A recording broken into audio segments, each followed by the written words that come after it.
Semaine de sport, le combat de lutte ce soir, Modulo Baldagaï 2. Notre invité va nous donner sans doute son pronostic avant la fin de cette édition, de cette émission.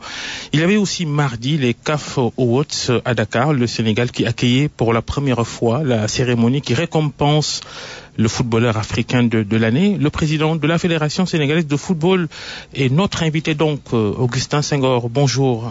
Bonjour Babacar. Première question, comment vous gérez votre agenda? Président de la Fédération de foot, maire de Gorée, avocat, vous avez votre cabinet, je ne parle pas encore de la famille. Comment vous faites? Écoutez, Babacar, je pense que depuis des années, donc j'ai ces responsabilités. Et je peux dire que j'arrive à concilier tous ces impératifs entre l'activité professionnelle, l'activité sportive et les responsabilités sportives et surtout la mairie de Gorée. Mais aussi, bien entendu, ce qui arrive en premier, c'est la famille. Et pour cela, c'est juste une bonne organisation. Peu d'activités en dehors de ces activités, c'est-à-dire des activités mondaines et autres. Mais surtout, beaucoup d'organisations, beaucoup de délégations. Je pense que c'est important aussi, dans un leadership, de pouvoir déléguer. Vous ne centralisez pas les responsabilités. Voilà. Et que ça soit à la mairie, à la fédération, et même au cabinet, je travaille en équipe. Je fais confiance à mes collaborateurs et on arrive à co-décider et co-gérer. Les CAF Awards, c'était une belle cérémonie, mardi. Mais déception au final, côté récompense. Sur le joueur africain de l'année, Mohamed Salah a été élu, ce qui n'est pas forcément une surprise. Pour vous aussi? Écoutez, permettez-moi d'abord, avant de parler des déceptions, de parler de ce qui a été positif, c'est pouvoir relever ce défi organisationnel, puisque le Sénégal a été sollicité à jour J moins 180 jours et le chef de l'État a accepté ce défi et ça a été relevé, donc il faut tirer le chapeau avec à des tous les réserves, Sénégalais. on y reviendra d'ailleurs. Oui, si vous voulez. Mais c'est important d'être d'accord que ça a été une réussite et que ça a mis en avant vraiment l'expertise sénégalaise. Pour revenir maintenant à l'aspect sportif, effectivement, je l'ai dit et redit, je suis certes membre de la CAF, mais je suis sénégalais et président de la Fédération sénégalaise de football. Et je suis quelqu'un qui aime bien assumer ses positions. Et sur ce plan-là, je pense que la déception est légitime, et notamment pour certains choix qui touchent particulièrement le choix de l'entraîneur de l'année. On va y revenir, mais sur Salah, face à Sadio Mané, vous êtes surpris par ce verdict? Je dirais, en fait, pas tellement, parce que il faut dire aussi que depuis quelques années, Sadio et Mohamed Salah se tiennent de près. Ils partagent la même équipe. On suit leur courbe d'évolution sur l'année, aussi bien en équipe nationale qu'en club. Et sur cette année, à un moment donné, je pense que dans le courant de la saison, Sadio était en avance. Mais sur la dernière ligne droite, qui est souvent décisive, on a vu Salah se réveiller et donc certainement dépasser dans l'esprit de ceux qui votent Sadio Mané. Et surtout aussi, sur le plan des équipes nationales, Salah a marqué des buts décisifs qui ont compté dans la qualification de son équipe. Je pense que c'est ça qui a fait basculer la balance. Mais pour Sadio, je sais que il va revenir très fort. Et je suis sûr que les prochaines années seront des années de règne de Sadio Mané sur le continent. Il le faut africain. bien parce que Sadio Mané, on est sénégalais, on l'aime bien. Mais comparé à Salah, une grosse différence. Sadio Mané pas assez tueur dans la surface de réparation devant les gardiens de but. Est-ce que vous lui parlez, dirigeants, staff technique? Écoutez, je pense que rien qu'à vous entendre, on comprend la difficulté pour Sadio à gagner le Ballon d'Or africain, parce que simplement vous parlez d'un tueur, quelqu'un qui marque des buts. Et je pense que petit à petit, le meilleur joueur africain, meilleur joueur du monde, ça se résume à marquer des buts. Alors que le football, la finalité c'est marquer des buts certes, mais ce n'est pas que cela. Aujourd'hui, chaque fois qu'on se dira que c'est au nombre de buts qu'on va départager le meilleur footballeur africain, Sadio aura une longueur de retard sur Salah, parce qu'ils n'ont pas les mêmes qualités. Sadio aujourd'hui fait briller Salah, c'est ça la vérité. Et d'ailleurs, la preuve, c'est que jusqu'à ce qu'il soit avec Sadio dans la même équipe, jamais Salah n'a été aussi prolifique qu'il l'est maintenant. Et je pense que c'est parce que Sadio lui permet d'avoir des espaces. Sadio focalise des adversaires. Et je pense qu'il faut repenser ces histoires de ballon d'or. Aujourd'hui, on a vu l'histoire concernant Kalidou Koulibaly, qui n'est même pas parmi les 3 nominés, alors avec tout ce qu'il a fait ces dernières années. Même pas dans les 10 finalistes. Même pas dans les... C'est une énormité. Parce que simplement, on est en train de galvauder ces prix qu'on est en train de donner pour en faire une histoire de nombre de buts marqués.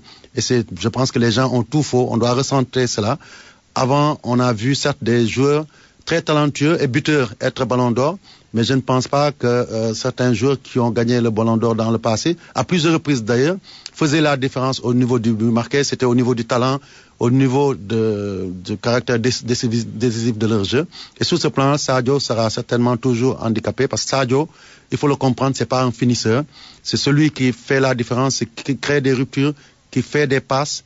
De temps à autre, il peut marquer, mais son rôle dans une équipe, c'est pas forcément de mettre à chaque match 2 ou 3. Les critiques du Sénégal, des supporters sénégalais, lui pèsent beaucoup. Ça se ressent même dans ses interviews, dans sa posture sur le terrain, les larmes qu'il a versées en Guinée équatoriale, malgré que le Sénégal était déjà qualifié. On gagne quand même 1-0. Il rate une occasion à la dernière minute. Il verse des larmes à la fin du match. Psychologiquement, les supporters lui mettent trop la pression, vous estimez? Oui, je pense que quelque part, il subit peut-être le contre-coup de cette pression énorme qu'il porte sur ses frêles épaules. Il y a trop d'attentes de la part des Sénégalais. Et des fois, ces attentes s'expriment négativement dans le sens où on a l'habitude d'être très critique, très dur avec lui en équipe nationale du Sénégal. On ne lui pardonne finalement rien. Alors que aujourd'hui, depuis quelques années, c'est le joueur le plus important de l'équipe nationale, le plus décisif. Regardez ses stats en équipe nationale, vous verrez que il nous rend beaucoup de services. Notre équipe nationale, avec ou sans Sadio, c'est pas forcément la même équipe. Il faut qu'on le comprenne. Il faut qu'on arrive aussi à le chérir, à le protéger, autant que les Égyptiens protègent Salah.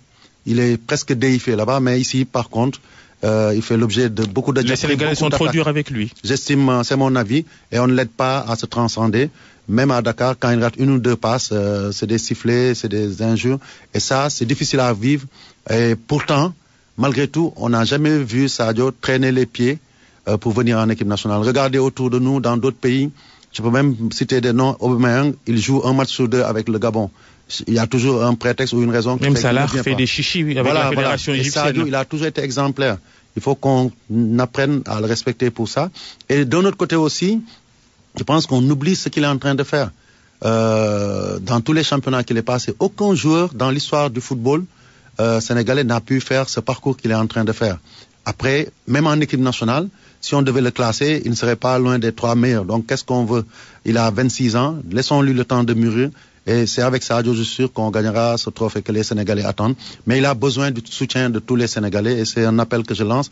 Ce qu'il a vécu en Guinée équatoriale, c'est juste l'expression d'une envie très forte de montrer aux Sénégalais qu'il mouille le maillot. Il venait de rater une occasion, vous l'avez dit, mais il a souffert pour lui-même en disant « J'aurais voulu marquer ce but pour les Sénégalais, qu'ils comprennent que je suis motivé, que je suis prêt à me battre pour mon pays ». Et Sadio, je pense que c'est l'humilité faite homme. Donc, il a besoin de sentir qu'on l'aime. Et je pense que c'est en cela que Jürgen Klopp arrive à tirer le maximum de lui, parce qu'il lui montre cet amour-là. Notre staff technique doit lui montrer cet amour. Le peuple sénégalais doit lui montrer cet amour pour obtenir le meilleur du Sadio qu'on attend. La déception lors de ces CAF Awards organisés à Diamniadio, c'est le titre de meilleur entraîneur 2018. Le sélectionneur du Maroc, Hervé Renard, désigné au détriment d'Aliou Cissé du Sénégal. Pour vous, il y a problème? Écoutez, je pense que peut-être on ne lui a pas posé la question, mais lui-même devait se dire que peut-être... Hervé Renard? Oui, c'était surprenant qu'il soit élu. Parce que je pense que il y a un problème par rapport aux critères de choix. Comme je l'ai dit ailleurs, à partir du moment où c'est un vote dont on ne maîtrise pas les clés, peut-être que ça suscitera toujours des débats de savoir comment on élit et qui élit. Parce que aujourd'hui, si c'est les statistiques, elles sont assez parlantes pour Aliou Cissé. C'est pas parce qu'il est sénégalais, il aurait été entraîneur de RD Congo ou du Maroc, j'aurais dit la même chose. il n'y a pas photo sur cette saison en ce qui concerne les entraîneurs africains. Il a été sur le continent. Le meilleur et de bout en bout. Il a débuté la saison à la 3e ou 4e place du classement FIFA. Il a terminé premier en novembre.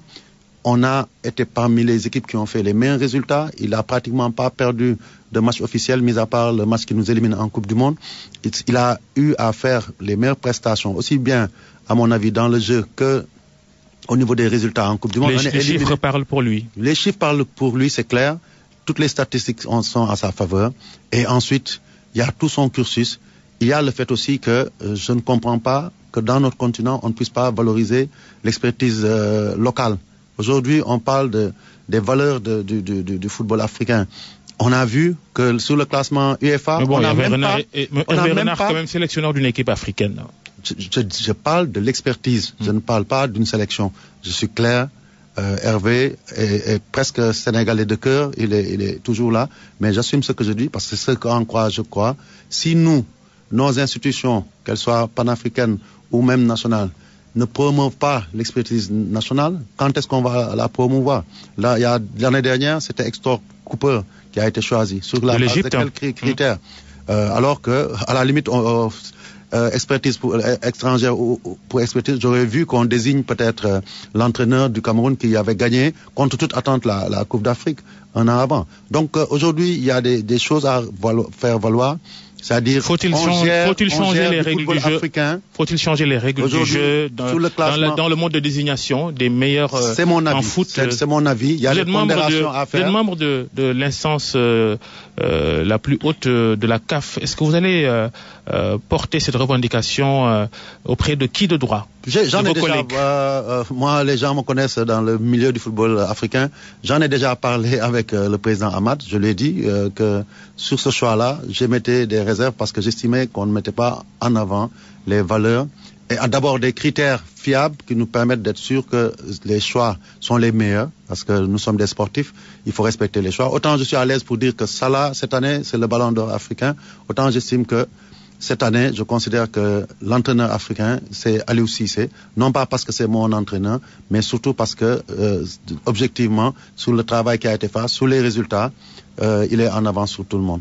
On gagne rien finalement à part le trophée honorifique que la Confédération africaine de football a donné au chef de l'État sénégalais. On gagne rien dans ces CAF Awards, Augustin Senghor. Je crois comprendre que vous parlez des trophées qui ont été décernés. Oui, de façon globale, parce que je vais enchaîner tout à l'heure avec cette petite polémique sur l'organisation de cette cérémonie à Dakar. Ouais, si vous voulez, on va y revenir, mais en ce qui concerne les trophées, la première chose à clarifier, c'est que en réalité, on n'organise pas forcément pour gagner. Tout à fait. Et je pense aussi que sur tous les débats qu'on a entendus, il est important justement de faire la bonne analyse en disant que le Sénégal n'a pas pris l'organisation pour avoir des récompenses de complaisance. Et je pense que c'est tout à l'honneur du chef de l'État, c'est tout à l'honneur de notre pays de montrer qu'on a organisé pour la CAF, mais sans attendre en retour qu'on nous donne des trophées de manière complaisante. Ça, je pense que c'est ça le plus important. Après, est-ce qu'on a gagné quelque chose? Moi, je pense que oui. Je pense que oui, parce que simplement, c'était... Qu'est-ce qu'on gagne dans une cérémonie comme celle-là? C'était un défi d'organiser ces CAF Awards. Très souvent, le Sénégal a brillé par son absence sur l'échiquier du football africain en termes de rayonnement parce que on n'organisait aucune activité d'envergure. Parce que le développement d'un football, ce n'est pas que sur le terrain, ce n'est pas que les résultats, c'est tout un ensemble. Et je pense qu'aujourd'hui, à partir du moment où le président de la République a accepté d'accueillir cet événement, nous avons montré que nous avons l'expertise, nous avons les ressources humaines pour pouvoir organiser. Il y a un problème quand vous dites que le président a accepté d'accueillir cet événement. Le président, c'est pas le football. Le foot, c'est la CAF, c'est vous, fédération. Ah, mais Babacar, ministère des Sports un peu. Babacar, je suis désolé, c'est peut-être méconnaître les règles du football.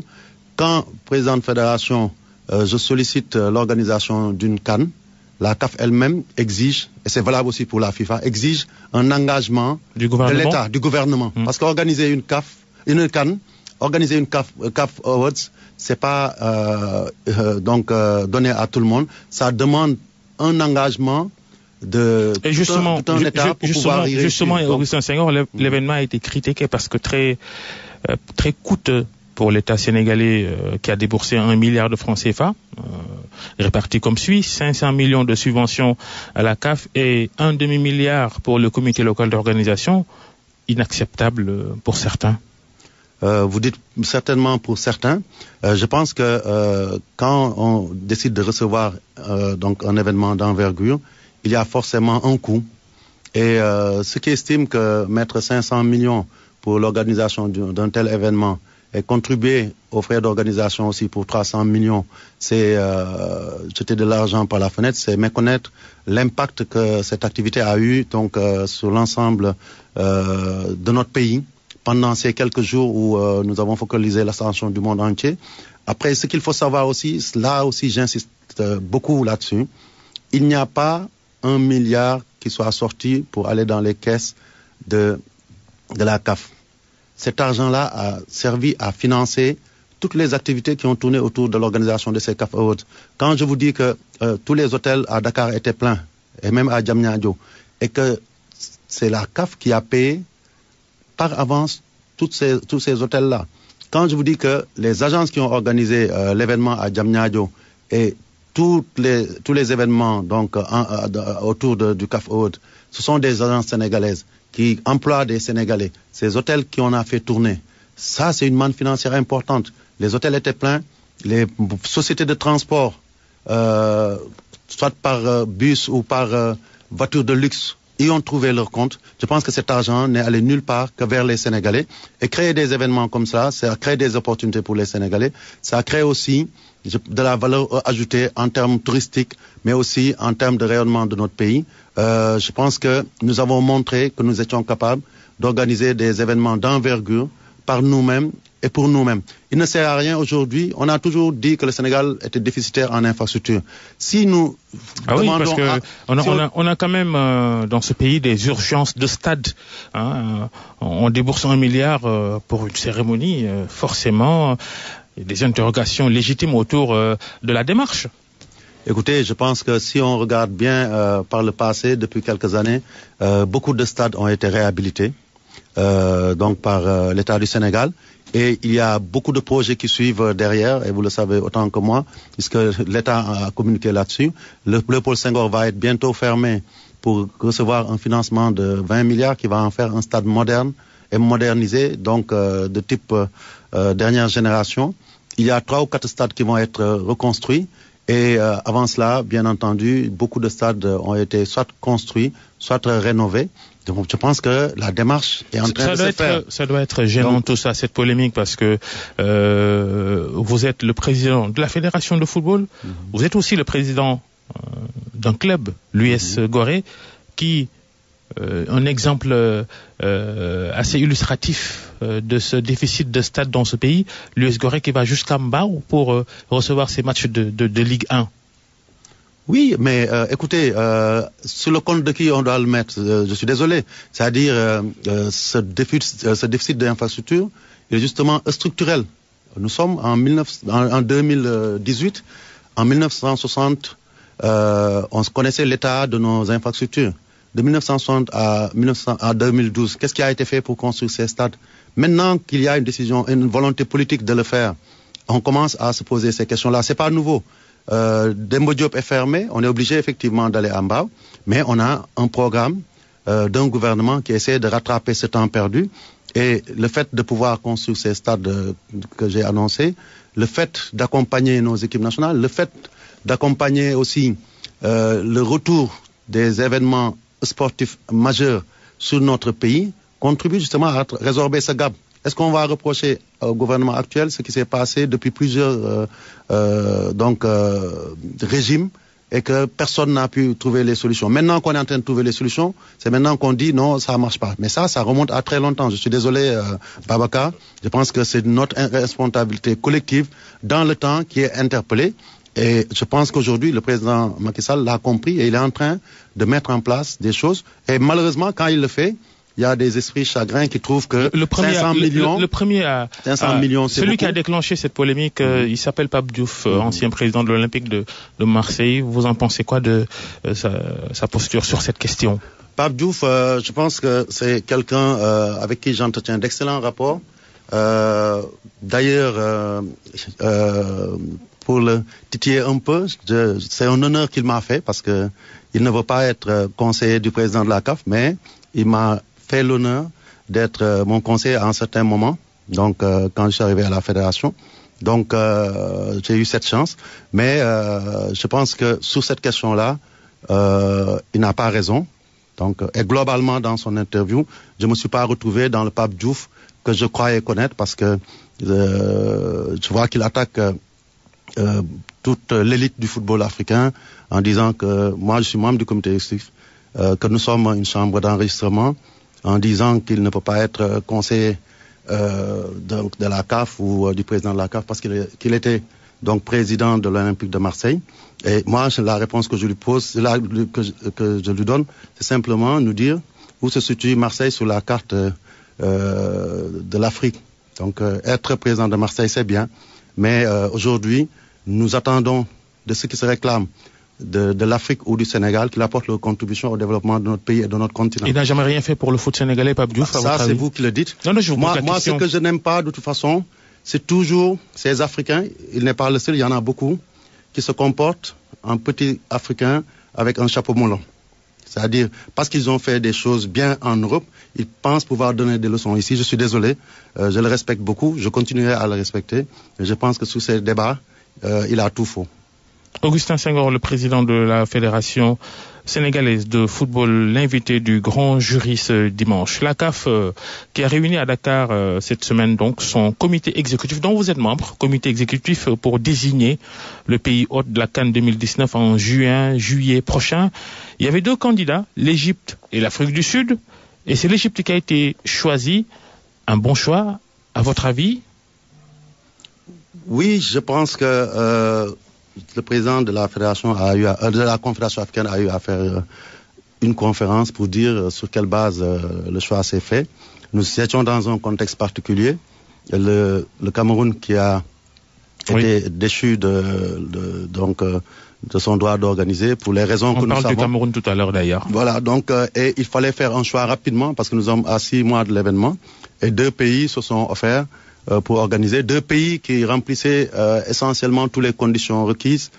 Ce qui a fait la différence sur le rapport du cabinet Roland Berger, c'est simplement qu'il a manqué dans le dossier de l'Afrique du Sud un élément important, nous en avons parlé tout à l'heure, en ce qui concerne le Sénégal, c'est l'engagement politique de l'État sud-africain à accompagner la fédération qui a soumis un dossier dans lequel il n'y avait aucune lettre de son gouvernement pour garantir l'organisation et assurer la bonne tenue de l'organisation. Au contraire, la seule déclaration politique qu'il y a eu, si vous vous souvenez, c'est le ministre des Sports qui a dit que ils organiseraient à condition que ça soit la CAF qui leur propose et qu'ils fixent leurs conditions. Alors que d'un autre côté, nous avions un dossier béton où non seulement la fédération a offert d'organiser, a proposé un budget avec même des bénéfices prévus. Et ensuite, c'est le premier ministre de l'Égypte lui-même qui a signé la lettre s'engageant à organiser, à garantir aussi la bonne organisation dans toutes ces dimensions. Un choix par défaut apparemment. Est-ce que vous avez tenu compte de la question sécuritaire, la menace terroriste par exemple en Égypte? Est-ce qu'au cours de ce comité exécutif de la CAF à Dakar, la question a été abordée? Oui, ça a été bien surligné par le cabinet Roland Berger, qui a insisté que sur les 2 pays d'ailleurs, il y avait des risques pour l'Afrique du Sud, c'était la criminalité qui est presque permanente, et d'un autre côté, c'était le risque terroriste. Mais aujourd'hui, la question qu'on doit se poser, c'est est-ce qu'il y a un pays dans le monde où il y a un risque zéro dans ce domaine-là? Je pense que non. Aujourd'hui, la France est en train d'accueillir des compétitions internationales, mais on sait que sous ces dernières années, c'est le pays qui a le plus subi des attaques terroristes. Et pourtant, ils organisent.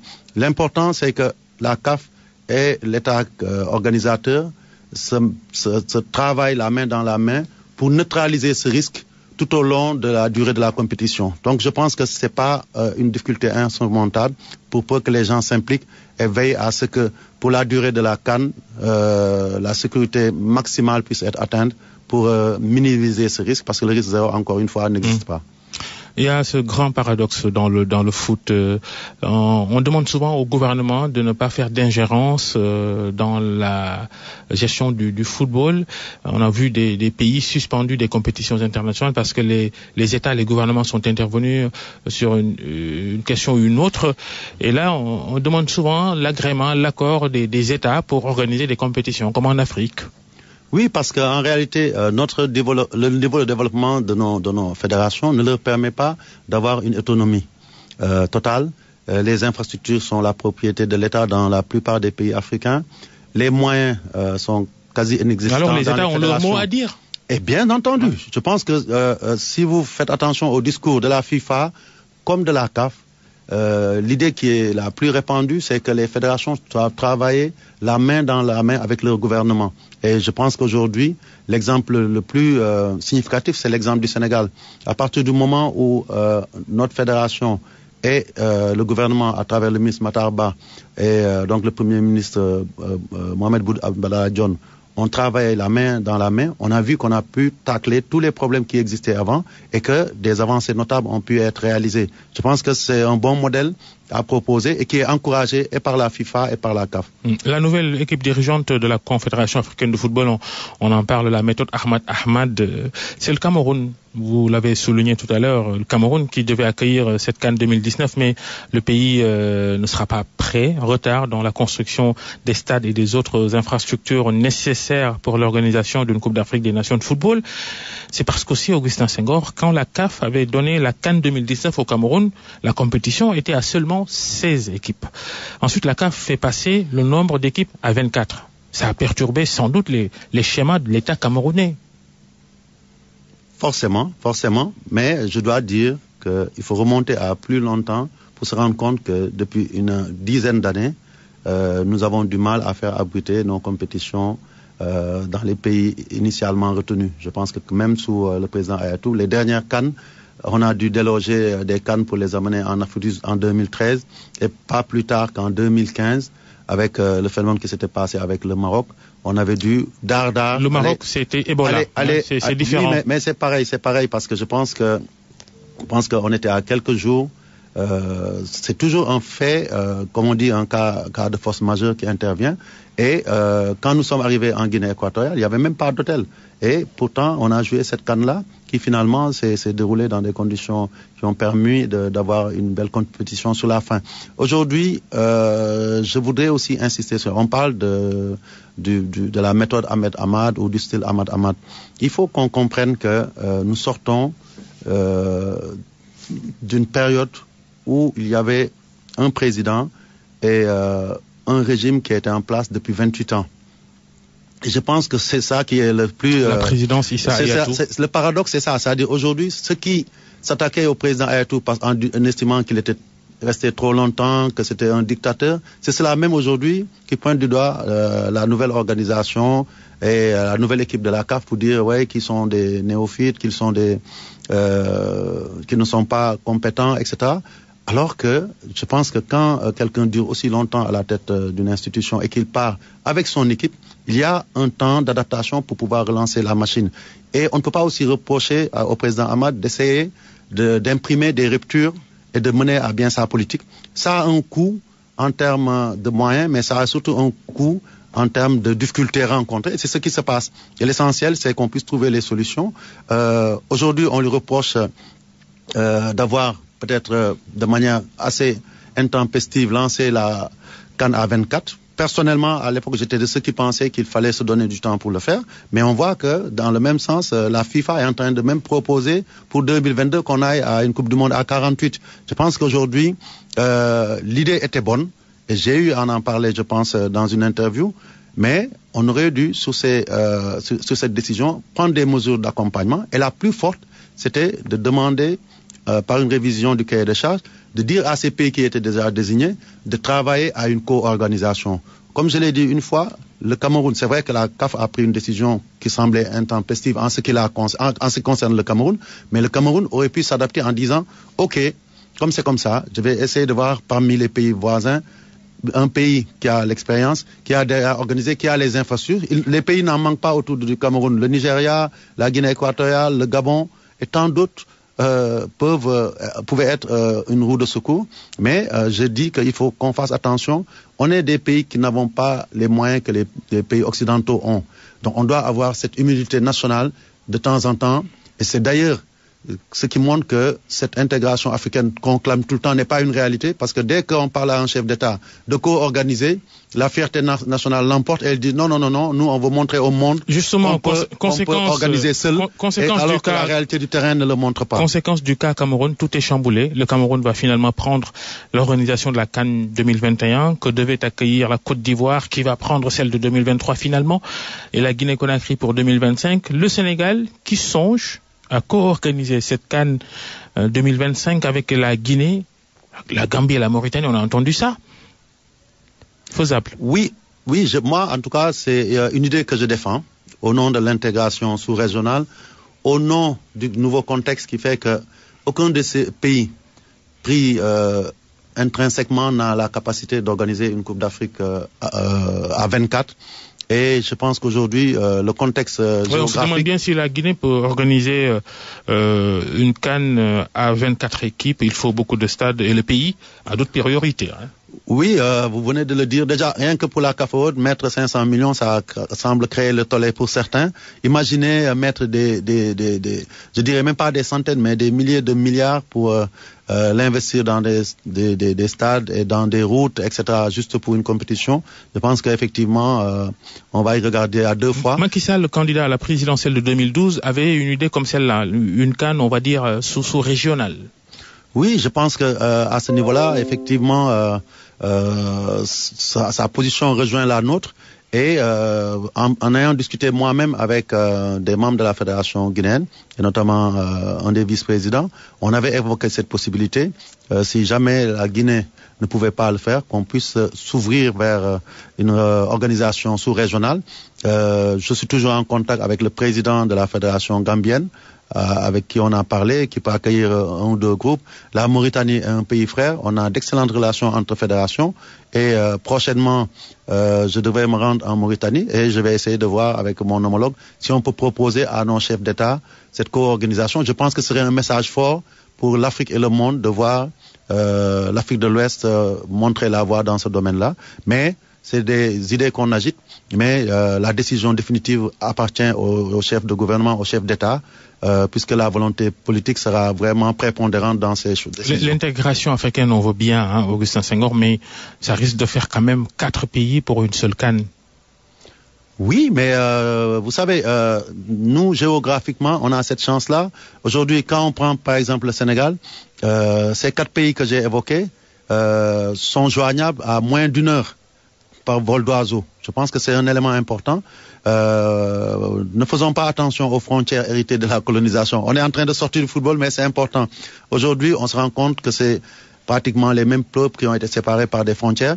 Mais justement, c'est ce à quoi devrait servir une CAN comme ça. C'est encore rapprocher davantage ces pays, construire des routes qui pourront nous permettre de joindre ces pays. Les supporters pourront se déplacer de pays en pays, soit par train, soit par bus. Mais aussi, on va mettre en place une organisation qui pourra même se pérenniser après la compétition, c'est-à-dire avec des vols d'avion entre Dakar et Nouakchott, Dakar et Conakry, Dakar et Banjul, de manière incessante. Donc je pense que ça va préfigurer quelque chose qui sera bénéfique pour notre continent et particulièrement pour notre sous-région. Et si le Sénégal devait être co-organisateur de cette CAN 2025, quelles seraient les villes sénégalaises qui devraient être choisies? Dakar, pas de doute. Et quelle autre ville alors? Écoutez, je pense qu'aujourd'hui, on a 14 régions qui sont dotées d'infrastructures.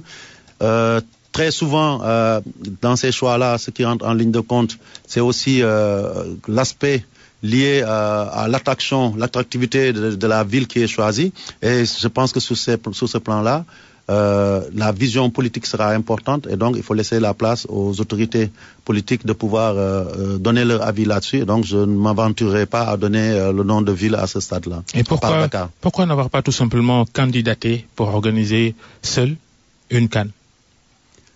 C'est en l'ordre de la possibilité, mais au moment où on y pensait, vous saviez que il y a quelques années, les 3 CAN à venir avaient déjà été attribués à d'autres pays. Donc, si nous voulions candidater seuls, il fallait se projeter sur peut-être 2027 ou 2029. Donc, et aujourd'hui, je pense qu'avec ce qui va se passer incessamment ici en 2022, avec les JO de la jeunesse, les nouveaux stades qui sont construits, les infrastructures qui vont être renforcées en hôtellerie, en voie de communication, je pense que à partir de 2022, nous serons outillés pour pouvoir organiser et nous nous sommes en tout cas, nous nous positionnons en disant que si jamais, comme c'est arrivé au Cameroun, certains pays ne pourraient pas le faire, le Sénégal pourrait candidater, mais je pense que, comme je l'ai dit, la priorité serait donnée d'abord à une co-organisation, puisque justement nous voulons éviter le syndrome du Cameroun où on a privé un pays qui a déjà investi d'une organisation totalement, alors qu'on aurait pu trouver une solution médiane. Cet événement à CAF à Dakar cette semaine aura révélé votre grande réconciliation avec El Hadji Diouf, l'ancien footballeur, qui demandait de façon ininterrompue votre départ de la fédération. Mais alors, qu'est-ce qui s'est passé? Écoutez, il s'est rien passé de particulier. Je dois d'abord corriger parce que le mot réconciliation me paraît inapproprié. Ah bon? Je pense qu'il y avait une équipe fédérale, un entraîneur qui sont aux affaires, qui travaillent chaque jour pour essayer de développer le football. Et il y a des acteurs qui ne partageaient peut-être pas notre vision ou qui n'étaient pas satisfaits de notre manière de gérer et qui critiquaient. Je pense que pas une seule fois, en tout cas autant que je me souvienne, ou peut-être très rarement, vous ne m'avez vu parler de El Hadji ou répondre à ces déclarations. Je pense qu'il est dans son rôle. Nous sommes dans l'autre qui est l'action et la gestion. Et je pense qu'aujourd'hui, nous sommes tous interpellés. Et c'est de bon ton de voir que El Hadji lui-même qui attaquait, qui disait beaucoup de choses, disent maintenant il est temps qu'on se mette ensemble. Et j'ai retenu sa phrase à Gorée, il a dit ce qui nous reste, moi, donc El Hadji et Augustin Senghor. Donc quand il parle de moi, je pense qu'il parle de notre fédération. Ce qui nous manque seulement aujourd'hui, c'est gagner un trophée. On se met ensemble, on va gagner le trophée. Et moi, je le suis sur ça. Vous faites d'El Hadji Diouf, d'ailleurs, hein, justement. Vous faites de lui l'ambassadeur des Lions pour les CAN à venir. Alors que ses relations avec le sélectionneur Aliou Cissé ont encore pris un sacré coup.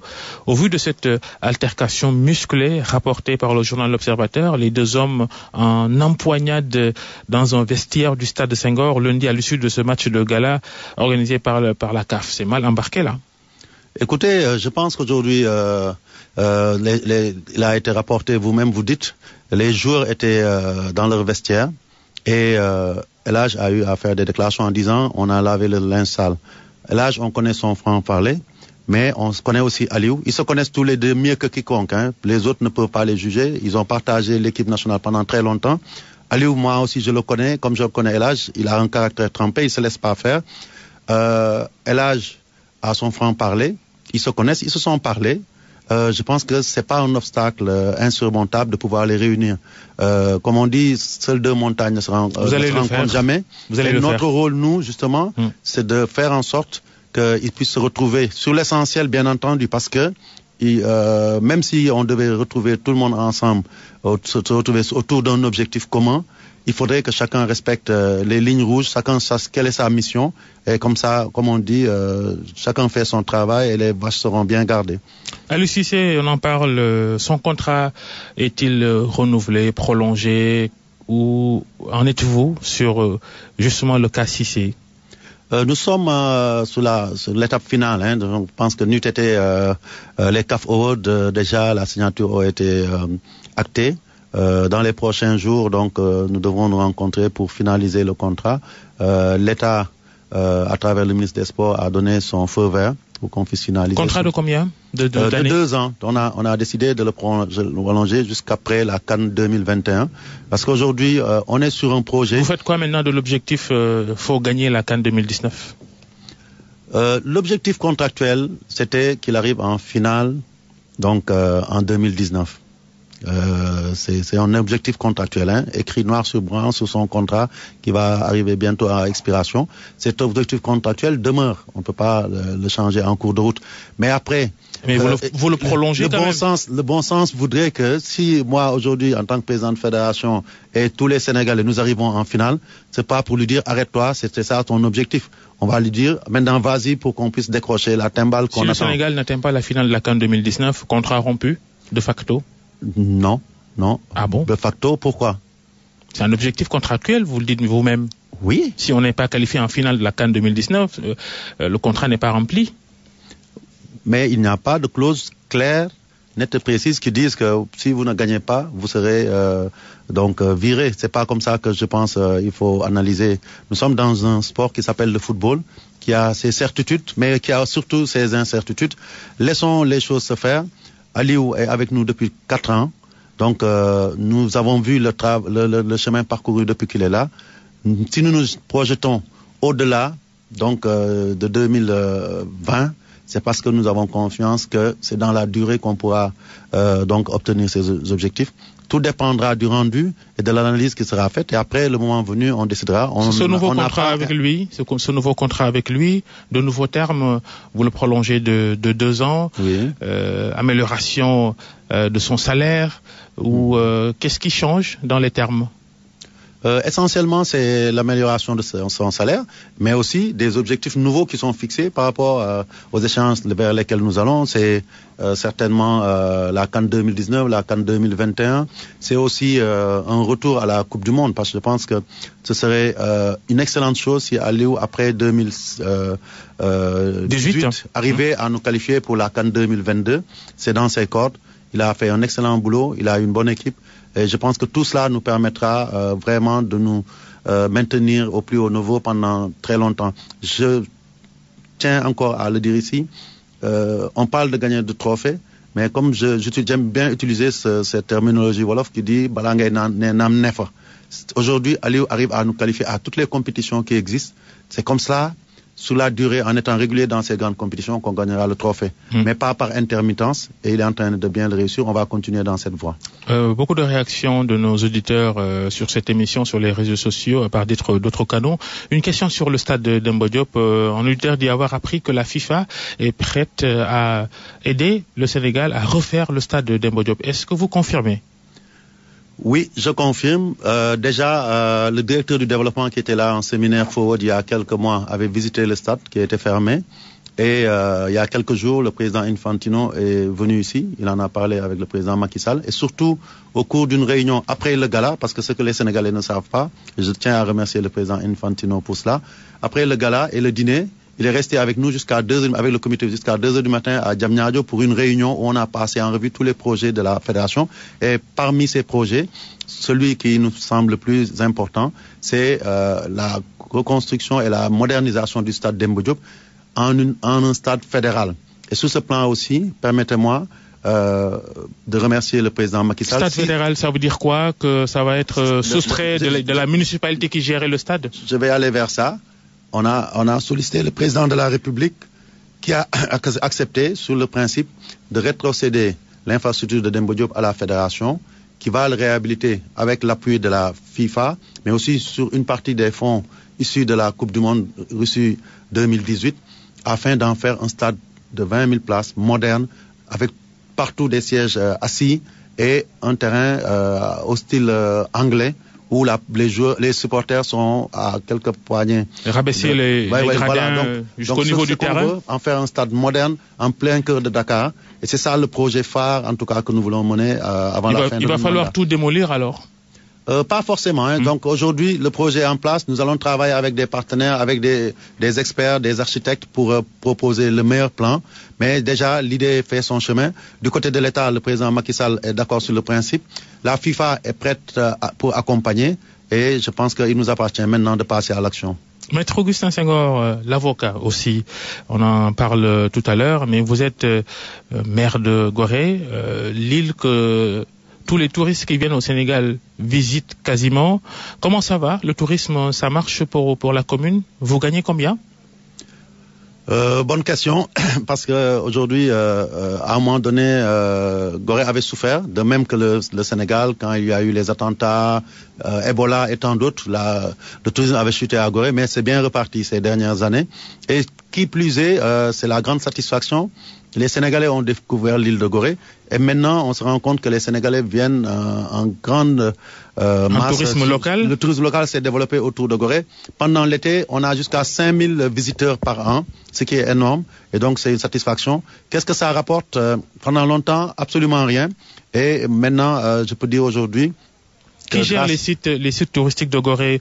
La commune ou l'État central? La maison des esclaves qui gère ça? La maison des esclaves est gérée par le ministère de la Culture.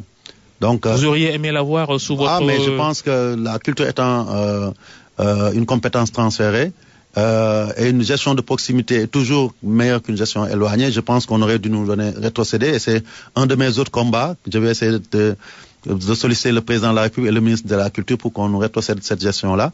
On a peut-être un pourcentage sur les recettes, donc 15% sur le ticket de 500. L'autre aspect aussi sur lequel nous nous battons, c'est vous le savez, les millions de personnes qui ont visité Gorée ont payé un ticket d'entrée au niveau du port de la liaison maritime. Et on a aujourd'hui qu'une subvention de 20 millions. Le DG du port, le nouveau DG est prêt à l'augmenter. Et il y a bien entendu cette taxe qui de temps en temps a fait beaucoup jaser, mais sur laquelle je me suis arc-bouté parce que c'est ça qui nous permet aujourd'hui d'avoir à peu près 30 millions de recettes par an. Et cette année, parce qu'on a optimisé, parce qu'aussi les Sénégalais contribuent à cela, nous sommes arrivés à 50 millions. Parce que Gorée a un renom, mais malheureusement, en termes de recettes, nous n'avons pas de marché, nous n'avons pas d'industrie. Vous ne vivez pas de ça? On ne vit pas de ça. Donc l'actualité politico-judiciaire, votre avis en tant que professionnel du droit sur la candidature de Khalifa Sall, votre ancien collègue d'ailleurs, puisqu'il n'est plus maire de Dakar, révoqué qu'il est après cette affaire de la caisse d'avance et le procès qui a suivi. Sa candidature à la présidentielle du 24 février, c'est pourvoi rejeté par la Cour suprême. Ses avocats déclarent qu'un rabat d'arrêt va suspendre sa condamnation dans l'affaire de la caisse d'avance donc, et que il peut bien se présenter à l'élection présidentielle. Votre avis d'avocat? Mon avis d'avocat, c'est qu'il faut laisser la justice faire son travail. Je suis quand même avocat depuis bientôt 30 ans. Je n'en ai pas l'air. Je fais jeune, mais je suis un vieil avocat, comme je suis un vieux maire et un vieux président de fédération.